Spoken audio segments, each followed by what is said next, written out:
اور بھی بہت کچھ ہے اس پہ بولنے کے لیے, میں مختصر بات سمیٹ رہا ہوں. اصل میں لوگ جو یہ کہتے ہیں نا کہ یار ہم مجبور ہیں تو کیا کریں, ہم یہ تو خواہش اتنی جب مسلط ہو جاتی ہے ہمارے اوپر, یہ تو اس سے جسم کو بھی نقصان ہوتا ہے, مینٹلی بھی آدمی ڈسٹرب ہوتا ہے.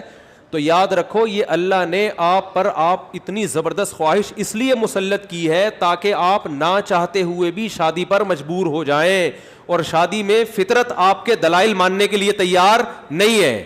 یہ جو آتے ہیں میرے پاس پیسے نہیں ہے تو ایکچولی ابھی ایجوکیشن, ایکچولی ابھی یہ, فطرت اس چیز سے متاثر نہیں ہے. فطرت کہتی ہے آپ کے دلائل کیا ہیں, غلط ہیں. اگر یہ اللہ مسلط نہ کرتے نا مردوں پہ یہ شہوت, تو میرا خیال ہے کوئی 70 سال میں جا کے بھی لوگ شادی نہ کرتے. تو قدرت کا ایک نظام ہے, قدرت ایک سسٹم کے تحت لوگوں کو چلانا چاہتی ہے. اس کا فائدہ یہ ہوگا کہ آپ نہ چاہتے ہوئے کم خاندان کی لڑکیوں سے شادی پر مجبور ہوگے, ان کو گھر ملے گا. اگر مجزنی کی اجازت دے دی جائے, مجھے تھوڑی لینگویج صاف استعمال کرنی پڑ رہی ہے, بہت معذرت, مجبوری ہے, اگر اس کی اجازت دے دی جائے تو لوگ نکاح میں کیا کریں گے, تاخیر. نقصان کس کا ہوگا, لڑکیوں کا. لڑکیاں بھی پھر ہینڈ پریکٹس کریں گی, جو کہ کر رہی ہیں, وہ بھی مجبور ہوں گی.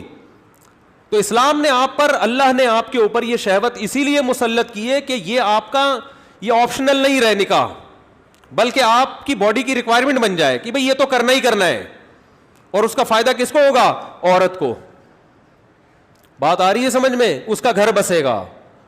تو اگر اس کی اجازت دے دی جائے, بھائی ایجوکیشن کا ہے, ابھی تو تعلیم ہے, ابھی تو ایکچولی تو نتیجہ لڑکیوں کا کیا ہوگا, بیڑا غرق ہوگا, جو کہ ہو رہا ہے.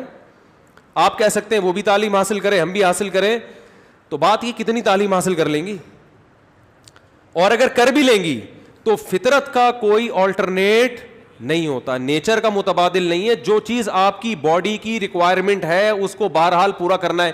دیکھو اگر آپ کے پاس ایجوکیشن کی وجہ سے کھانے کا ٹائم نہیں ہے, آپ مصروف ہیں جس کی وجہ سے کھانے کا ٹائم نہیں ہے, تو کیا پیٹ آپ کو بھوک لگانا چھوڑ دے گا, ہے بھائی؟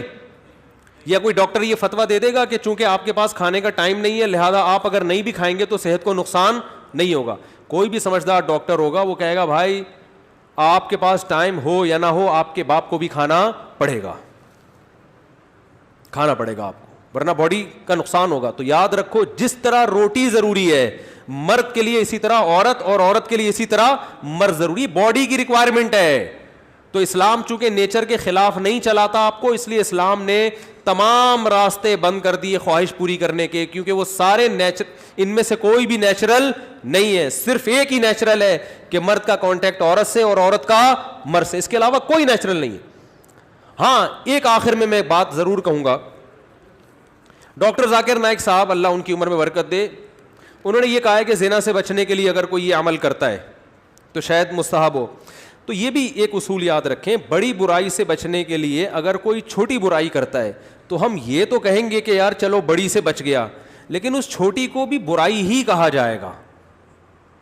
کوئی اگر ہیروئن کا عادی ہے, ہم اسے ہیروئن چھڑوانے کے لیے چرس پہ لے آتے ہیں کہ یار چلو اس سے تو بچے گا نا, اب ایک دم تو نہیں چھوڑ سکتا. تو یہ اس عمل کی یوں تو تعریف کی جائے گی کہ یار چلو اس برائی سے بچ گیا, لیکن اس کی بیس پہ چرس کو آپ یہ کہہ دیں شروع کر دیں کہ چرس جائز ہے یا وہ بھی کوئی افضل چیز ہے, اس کی پھر بھی اجازت نہیں ہوگی. تو اصل راستہ یہی ہے کہ کسی کو زنا کا خطرہ ہے بھاگے وہاں سے بس, اور وہ کس کی طرف لپکے, نکاح کی طرف لپکے, معیار اپنا گرائے, اور پھر بھی نکاح نہیں ہوتا تو روزے رکھے کثرت